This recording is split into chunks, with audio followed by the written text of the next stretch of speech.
की है। आप सब उससे वाकिफ होंगे। क्या हम ये पूछना चाहते हैं कि हमारा कसूर क्या है? यही कि हमने कहा सच सहूलतकार बाहर लाओ, असल कातिल बाहर लाओ, उसको ना छुपाओ। हमने तो पुरअमन एहतजाज किया है। इस एहतजाज को तोड़ देने वाला कौन है? एहतजाज को तोड़ देने वाला कौन है? इस एहतजाज को तोड़ देने वाला कौन है? ये आप लोगों का हक नहीं बनता।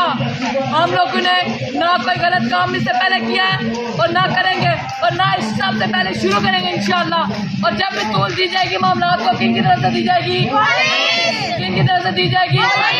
मैं आज सरेआम बयान काट करवाती हूँ। अगर हमारे मुताबिक पूरे ना किए गए, हम इसी चौक पे अपने ऊपर पेट्रोल डालकर आग लगाएंगे।